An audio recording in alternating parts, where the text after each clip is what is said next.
I'm Kaya Curations and I just graduated from Monash University with a double major in Applied Economics and International Business Management. And I'm making this video for those of you who are international students because I remember when I was first starting out, I was so overwhelmed by the entire process, especially after accepting my offer letter from Monash, because there was no one to guide me through the technical stuff and any of the adulting things that come with being an international student. It was going to be my first time moving out and living so far away from my family with no one to tell me what to do. So I'm gonna be guiding you guys through everything with a step-by-step process from visa, student accommodation, how to open up your bank account, and everything else in between that comes with being an international student when you move into Malaysia. So let's jump straight into it. Okay, let's start off with student visa. So the entire process is handled by EMGS all the way back in Malaysia, and it's the institution that looks into anything related to international students. And once you've received your official offer letter from Monash, you can go ahead and start applying for your e-visa. You can create an account on EMGS's official portal, and you can check out the university's website for any document requirements that you need to meet. But keep in mind the requirements change depending on which country you're from, so do go look into that in a little bit more detail. And the entire process, I think, takes around 2 months. Mine took around a month and a half, so it wasn't too bad. And I understand the entire process seems so daunting and scary at first, but once you make a start, it gets so much easier and so much more digestible. I've included PDFs in the description below with links to the Google Drive, and it has information related to documents you may need, as well as the links to the websites for both the university and EMGS itself. So do go check that out. And these were the documents that I was asked to submit when I was applying, but it might be different for you depending on which country that you're from. Okay, so after your visa gets approved, you can go ahead and start enrolling in your units already for the semester through WES, which is the university's web enrollment system. I used that to enroll into my units, and then I used Allocate Plus to choose the timing of my tutorials. If you want to check which units are compulsory modules for first year students and to check that you meet the prerequisite and requirements, you can go check out the handbook that's available for each unit on the university's official website. And if you need a bit more advice, right, on the course structure, you can download the course map from the university's website and go for a consultation with the relevant department in the student hub, or you can email this to Ask Mira to just double check that you're choosing the right units in the right order. Also, these were the steps that I followed when I was enrolling for the first time. Since you guys are international students, there are quite a few general studies units that you do need to complete before you graduate, so do go check that out for your respective intake on the university's official website. Okay, moving on to health screening. This is something that I would ask you guys to try to get done as soon as possible, just because you are required to do this within the first 7 working days of your arrival date, and you don't have to worry about it too much because there are quite a few clinics available near our campus. So there's Uni Clinic and there's also Clinic Bala. These two are around a 5 to 10 minute public transport ride from our campus. Speaking of public transport, the nearest BRT station is called Sanyu Monash. It's around a 1 to 2 minute walk from our campus. And at that station, you get a kiosk that allows you to get a coin to travel from station to station. What you can also do is get a Watson's card. It's a card that you can use to top up. For me, 20 ringgit lasted for quite a while, but topping up really depends on how often you use public transport, okay? And since you're a student, you do have access to this thing called a concession card, and it has, I think, around 50% discount on all the prices for public transport.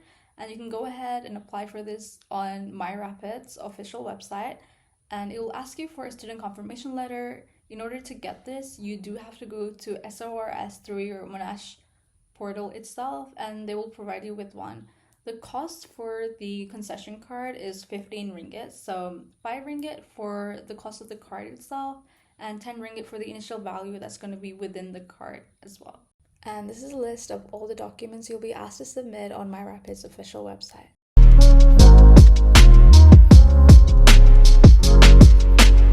Okay, moving on to opening up a bank account. The banks that students usually use are Maybank, CIMB, Hong Leong, HSBC, and the list goes on. But the bank that I ended up choosing was Maybank just because there was an ATM available on campus itself and the app looked really easy to use. So the entire processing time from your application itself will take around 2 weeks before they ask you to come in person to open up your bank account. The bank will also ask you for a student verification letter, which you can get from SORS on Monash's official website.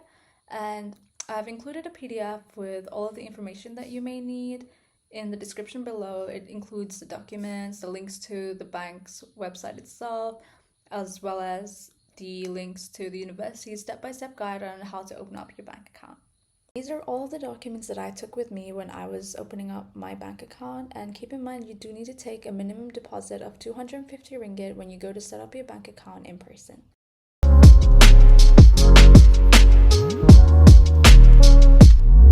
Okay, moving on to student accommodation. So I stayed at Sunway House Waterfront Residence just because it was super convenient. It was like around a 2 to 5 minute walk to campus, and I stayed there for the entire duration of my uni life. But I do know that quite a few students stay in university residences generally for around a semester or a year before moving to something that's a little bit more comfortable for them. And a couple of the other residences that I can think of off the top of my head is Sunyu Residence. It's around an 8 to 10 minute walk from campus, and Nadayu. It's another 10 to 15 minute walk to campus.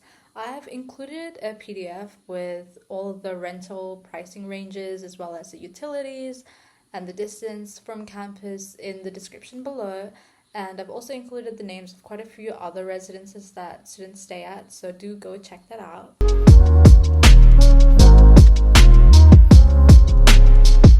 Orientation week is a really nice time to get to know people in your cohort and figure out who's in your class or taking the same units as you.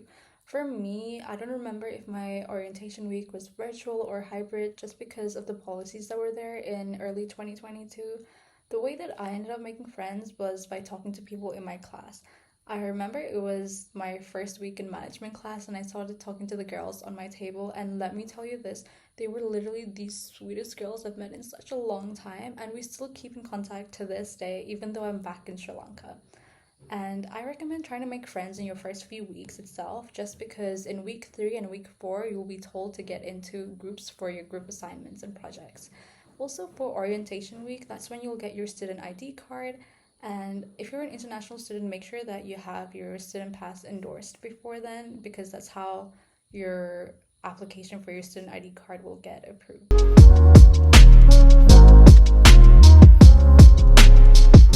During the first weeks of universities, when they also have clubs and societies week, so they have the booth set up right opposite the library and in front of the ISP office. And the club that I ended up joining was MUIG, which is Monash University Investment Club, just because I was interested towards finance, although I didn't take it as a major in university. But there's quite a few other clubs available, ranging from Monash University Business Club, there's basketball, netball, cheerleading, volunteering club, and quite a lot more that just the list goes on. But what I do recommend is joining at least one club per semester, not just because of your extracurriculars or your CV, but because you'll meet people who are very like-minded, and also it helps you stay kind of sane despite all the assignments and stress that university throws at you.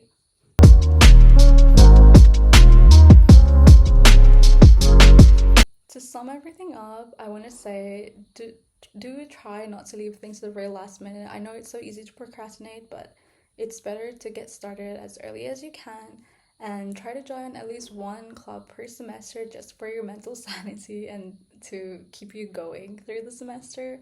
And lastly, don't be too harsh on yourself. I know it's really difficult coming to a new country where you don't really know people and you're trying to get to the right pace of things, so do be a little gentle and kinder to yourself. And I hope this video helped you guys digest everything and, put things in place on how to go about the entire process after accepting your offer letter from Monash. And I also left the free resources and PDFs available in the link in the description below, so do go check that out when you have time.